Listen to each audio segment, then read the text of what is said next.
Hi guys, this is Ashley from functionalmovementhacks.com, and today we're going to talk about squat depth.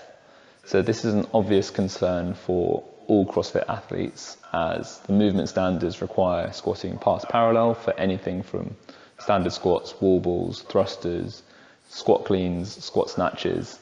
There are tons of movements that the movement standard involves squatting below parallel, and we see a lot of athletes who are new to CrossFit struggle to get this depth.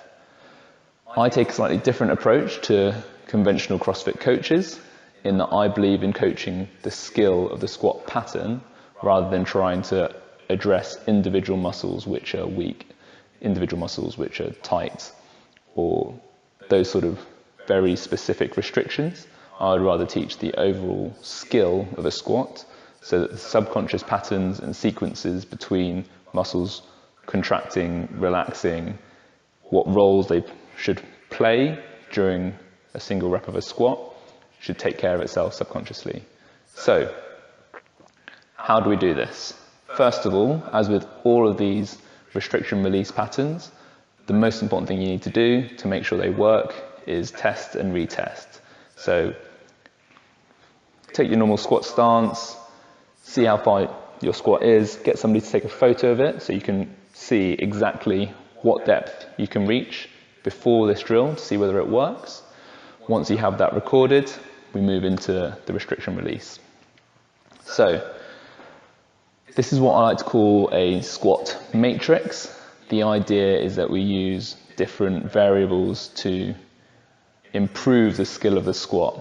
So, it's great spending a lot of time just doing your normal width squat, normal foot position, and practicing regular squats. We can do that all the time in our normal CrossFit workouts. To actually improve the skill though, I'm going to ask you to add variables to this. And variables is exactly as it sounds. It can be as broad as you like.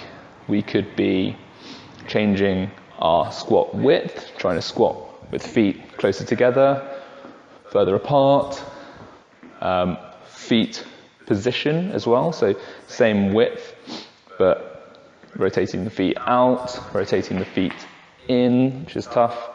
And all I'm going to do is give you an example of a matrix of all these positions, where through performing it, I like to do it as a warm-up for any workout where I'm about to squat. What we're essentially doing is adding brackets to the movement, so giving the body new parameters for extremes in each of these positions, so that when we come back to our regular squat, our body is actually comfortable in a greater range than we're going to ask it to perform. So, for an example matrix to warm up the squat, I would do regular toe position, pointing just slightly out from neutral, 3 squats in this position. After this one, I would turn the toes out, 3 squats in this position, then toes in, 3 squats in this position. Then I would do the wide set, so normal foot position but feet wide, 3 squats, wide toes out, 3 squats, wide toes in, 3 squats.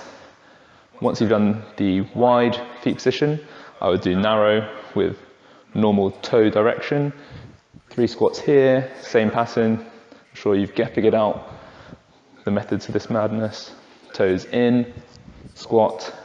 Then we move into some slightly unusual ones where we have 1 foot forward, 1 foot back, 3 squats here. This will really focus on one hip out of the 2. You can see my weight has to shift over to the right to allow me to squat to any respectable depth with feet like this. Switch them around, hit that left hip equally. This is a really great setup actually to warm up the pistol squat, because there is that lateral weight shift required to stay balanced over 1 foot. So from these split stance positions, we can use our same toe direction variables, squat like this, toes in, feet out. It's a tough one. You get the idea. Other variables you can play with are height, so you can get a weight plate under 1 foot, squat with that at a higher direction, which will encourage more extreme flexion in the hip that's raised. Other things you could throw into the mix are adding in a press, so you could squat, throw your hands up. We're basically just trying to challenge the movement in as many different ways as possible so that our body learns to coordinate all of the muscles involved in the squat under a lot of different circumstances. Once you've had a go at this matrix, you'll have done, first of all, a lot of body weight squats with a lot of different variations, but it's important that after that, you retest your squat, get another photo of it, and compare how you're sitting to how you were sitting previously. Hopefully that will be a very quick fix and actually improve the rate at which your squat depth increases greatly compared to all your normal stretching, glute activation stuff that, don't get me wrong, does work, but if you can get the results faster in potentially a more fun way, then why wouldn't you? Give it a try, let me know how you get on, and thank you for listening.